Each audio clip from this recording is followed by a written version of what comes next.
খালি তোমার কথা না, আমাদের বর্তমান যুবক ভাইদের এমন একটা অবস্থা হয়ে গেছে যে রাত 10টা 11টা 12টা 1টা 2টা পর্যন্ত মোবাইল টেপে।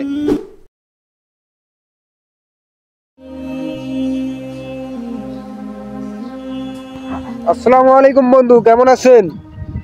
আলহামদুলিল্লাহ ভালো আছে। কি বন্ধু, এই ধরলা পরে কেন? এই তো একটু ঘুরতে আসলাম বন্ধু। আচ্ছা বন্ধু, আজকে তো আমি ফজরের টাইমে জাগনা পাই নাই। আচ্ছা, আমি যদি ফজরের নামাজ না পড়ি তাহলে কি হবে? ফজরের নামাজ না পড়লে তো বিশাল বড় গুনাহ হয়, আর বরকত থেকে সেই ব্যক্তিকে বঞ্চিত করে দেওয়া হয়। আচ্ছা বন্ধু, অনেক সময় তো ফজরের টাইমে ঘুমেই ভাঙে না, তাহলে কি করব? তুমি সঠিক কথা বলেছো। অনেক সময় শুধু তোমার না, অনেক মানুষের ঘুম ভাঙতে চায় না। এই জন্য আমাদের উচিত ঈশার নামাজ পড়ে সাথে সাথে ঘুমিয়ে যাওয়া, খাওয়া দাওয়া করে।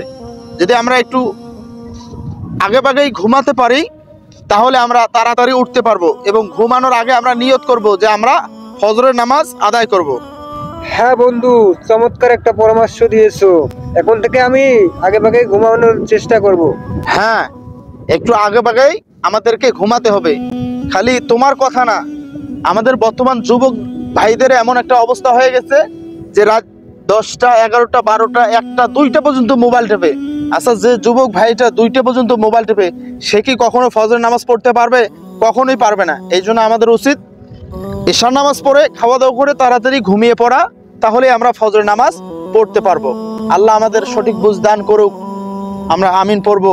আর যে ভাইয়েরা আমাদের ভিডিও দেখতেছেন, যে বোনেরা আমাদের ভিডিও দেখতেছেন, আপনারা কেউ রাত্রি জাগরণ করবেন না, তাহলে ফজরের নামাজ আপনাদের হবে না। এই জন্য তাড়াতাড়ি ঘুমিয়ে পড়বেন, খাওয়া দাওয়া করে ঈশার নামাজ সালাত আদায় করে খাওয়া দাওয়া করে আপনারা তাড়াতাড়ি ঘুমিয়ে পড়বেন, তাহলে ফজরের নামাজ আদায় করতে পারবেন।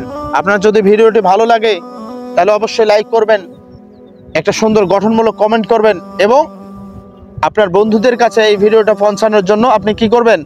শেয়ার করবেন। অবশ্যই শেয়ার করবেন, শেয়ার করে আমাদের পাশে থাকবেন সব সময়। মনে রাখবেন, আপনাদের ভালোবাসায় আমরা এই সমস্ত দিনই ভিডিও করতে পারছি।